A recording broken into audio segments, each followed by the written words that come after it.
Hello dear students, कैसे हो बेटा आप सब। आई होप आप बहुत अच्छे होंगे। और हमारी गाड़ी आ चुकी है अब एंजाइम्स पे। कार्बोहाइड्रेट्स और प्रोटीन्स को ख़त्म करके हम कवर कर रहे हैं एंजाइम्स को। एंजाइम्स एक तरीके के हम बोल सकते हैं ये प्रोटीन्स ही होते हैं।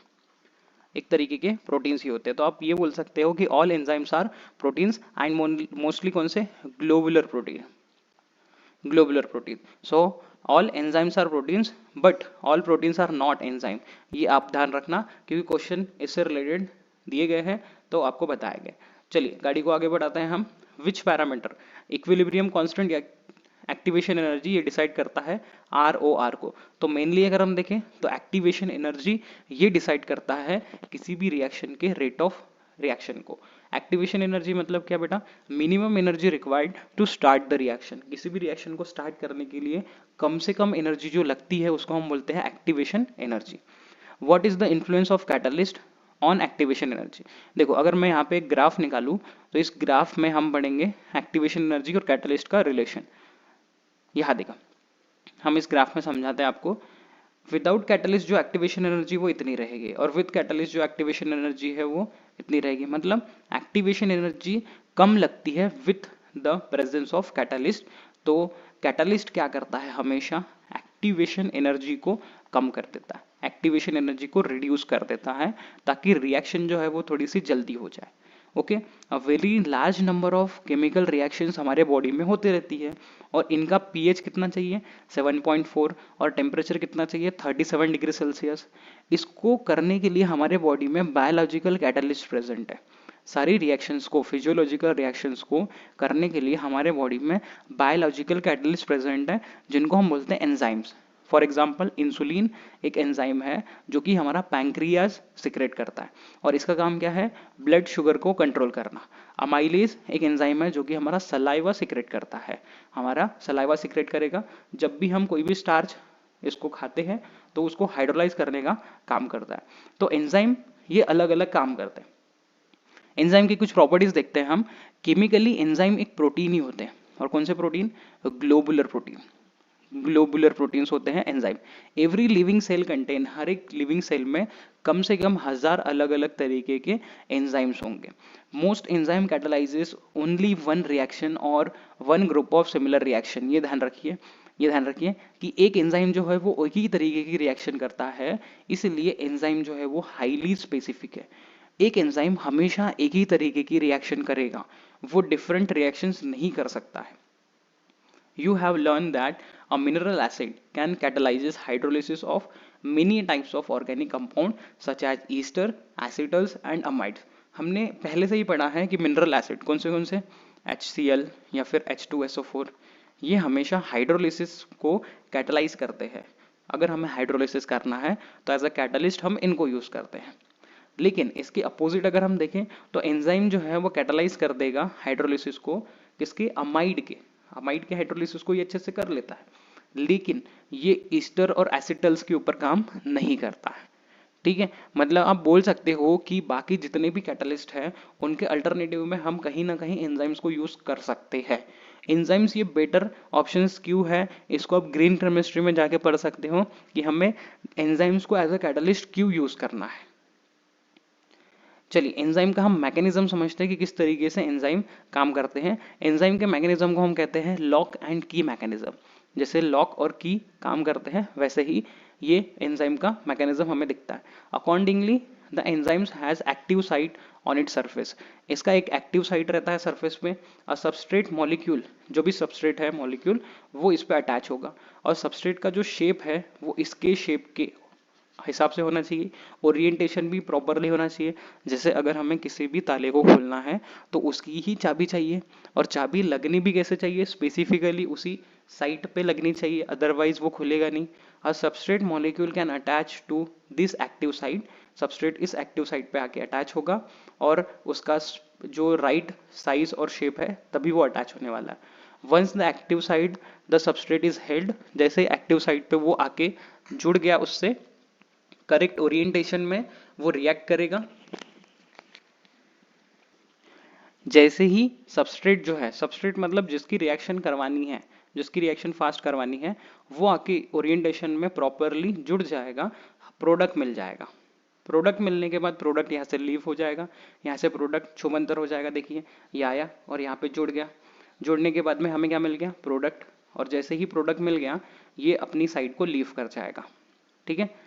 The product leave the active side and enzyme is ready to act as a catalyst again. जैसे ही ये लीव हो गया ये एज अ फिर से कैटलिस्ट की तरह काम करने लगेगा। तो आपको लॉक एंड की मैकेनिज्म के थ्रू ये अच्छे से समझ गया होगा। Formation of enzyme substrate complex has very low activation energy. इन दोनों के फॉर्मेशन में बहुत कम, वेरी लो एक्टिवेशन एनर्जी देखने को मिली। और एक्टिवेशन एनर्जी कम थी बेटा, तभी तो ये रिएक्शन बहुत फास्ट हो गई। That is how the rate of reaction is very high. इस वजह से ही रेट ऑफ रिएक्शन बहुत हाई रहता है। तो कैटलिस्ट हमेशा एक्टिवेशन एनर्जी को कम करते हैं, और इसी तरीके से एंजाइम भी, क्योंकि एंजाइम भी तो कैटलिस्ट है। सम एंजाइम आर सो इफिशियंट, कुछ एंजाइम्स इतने इफिशियंट होते हैं कि वो 1 सेकेंड में 10,000 रिएक्शंस कर सकते हैं। इतने रिएक्शंस कर सकते हैं, मतलब ये स्पेसिफिक तो है, एक ही रिएक्शन करेंगे, वन टाइप ऑफ रिएक्शन ही करेंगे, लेकिन इतने फास्ट करते हैं कि 1 सेकेंड में 10,000 सबस्ट्रेट को प्रोडक्ट बना देंगे। कुछ प्रॉपर्टीज यहाँ पे दी हुई है, इनको हम रिकॉल करते हैं। एंजाइम ये इसेंशियल है, बायोलॉजिकल कैटलिस्ट की तरह हमारे बॉडी में काम करते हैं, रिएक्शन करते हैं, और स्पेशली एक तरीके के प्रोटीन्स हैं, और कौन से, globular proteins. Enzymes have ability to bring about vast increase in rate of reaction. Enzyme हमेशा रेट ऑफ रिएक्शन को बढ़ाते हैं बाय लोअरिंग एक्टिवेशन एनर्जी। ये एक्टिवेशन एनर्जी को हमेशा कम करते हैं, तभी रिएक्शन जो है वो फास्ट होती है। एंजाइम्स ये रिमार्केबल स्पेसिफिसिटी शो करते हैं, मतलब ये एक ही तरीके की सबस्ट्रेट को प्रोडक्ट में कन्वर्ट करेंगे। This specificity is far greater than that shown by most chemical catalyst. बाकी की अगर केमिकल कैटलिस्ट की बात करें तो वो दूसरों में भी यूज हो सकते हैं, लेकिन जो एंजाइम्स है वो एक ही तरीके की रिएक्शन हमेशा करने वाले हैं। They generally named after the compound और क्लास। इनका नॉमेनक्लेचर हमेशा उनके क्लास के हिसाब से होगा, उनके काम के हिसाब से होगा। फॉर एग्जाम्पल अगर हम देखें कि माल्टोज को हाइड्रोलाइज करने के लिए जो एंजाइम दिया गया है, माल्टोज को हाइड्रोलाइज करोगे तो क्या मिलेगा, ग्लूकोज, क्योंकि माल्टोज बनता है 2 अल्फा ग्लूकोज से। ये हमने कार्बोहाइड्रेट्स में अच्छे से पढ़ा है। और इसको जो एंजाइम लगेगा उसको बोलेंगे हम maltase, maltase.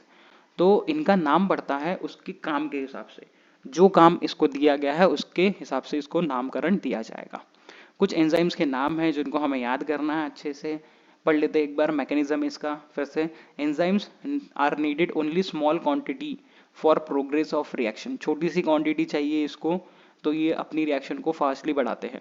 Similar the action of chemical catalyst, enzyme are said to reduce magnitude of activation energy. Catalyst जैसे एक्टिवेशन एनर्जी को कम करते हैं, एंजाइम्स भी एक्टिवेशन एनर्जी को कम करते हैं। For example activation energy for acid hydrolysis of sucrose is 6.22 kilojoule पर मोल, while activation energy is only 2.15 kilojoule पर मोल। तो देखो एंजाइम्स ने और फास्ट हाइड्रोलिसिस कर दिया, किसका, सुक्रोज का। और सुक्रोज को जब भी आप हाइड्रोलिसिस करोगे तो आपको मिलेगा alpha glucose plus beta fructose.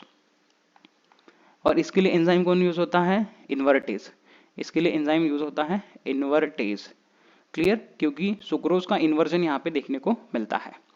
Next आगे बढ़ते हैं। डेफिशिएंसी ऑफ फिनील अलानाइन, जो कि एक तरीके का अमाइनो एसिड है, इसको हटा देते हैं, आप नोट कर लीजिएगा। फिनाइल अलानाइन एक तरीके का क्या है, अमाइनो एसिड। ये हाइड्रोलाइज करने वाला एंजाइम है, इसकी वजह से हमें एक डिफिशियंसी सिंड्रोम हो जाएगा, फिनाइल कीटोनेरिया, फिनाइल कीटोनेरिया।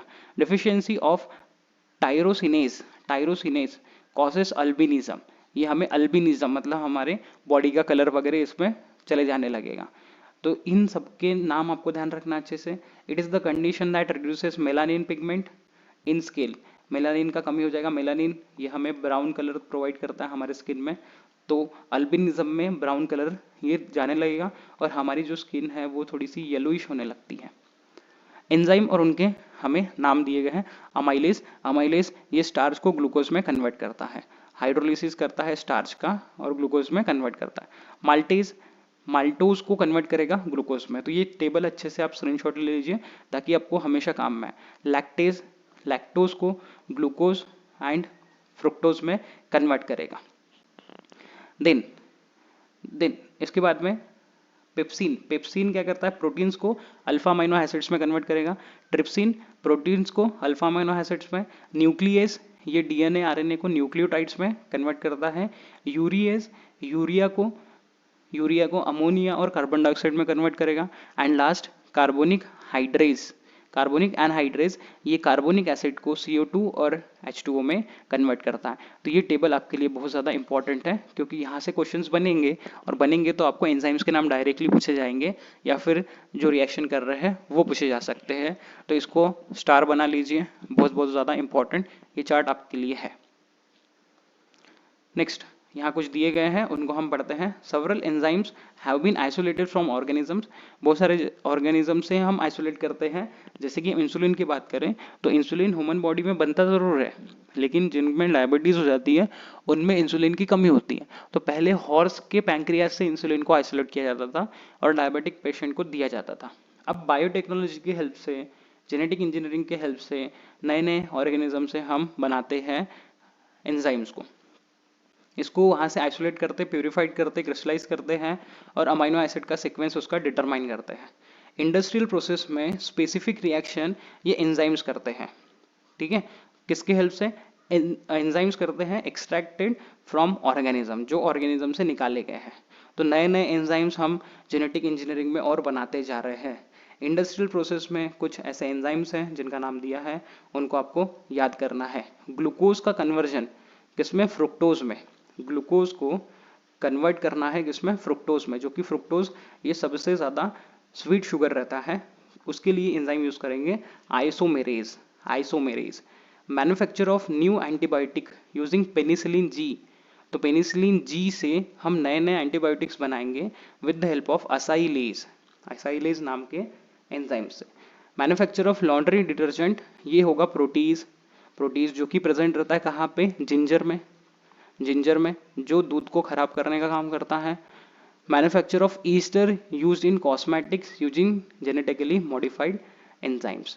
तो मैन्युफैक्चर अगर हमें ईस्टर का करना है, कॉस्मेटिक्स में जो यूज होते हैं उसमें हम जेनेटिक इंजीनियर्ड एंजाइम्स को यूज करेंगे। तो यहाँ तक हमारी कहानी थी पूरी एंजाइम्स की। एंजाइम्स पे अभी कभी सवाल आए तो आप आई होप अच्छे से करके आओगे। हमारे 100 क्वेश्चन सीरीज में आपको एंजाइम्स के ऊपर क्वेश्चंस मिलेंगे एंड एंजाइम्स के ऊपर सेपरेटली हम क्वेश्चंस डालेंगे, वहाँ पे आप देख लीजिएगा। PYQs में भी आपको एंजाइम्स के ऊपर क्वेश्चंस मिलेंगे, तो आप पॉज करके उन क्वेश्चंस को अटेम्प्ट कीजिएगा। तब तक के लिए thank you, tata, bye bye.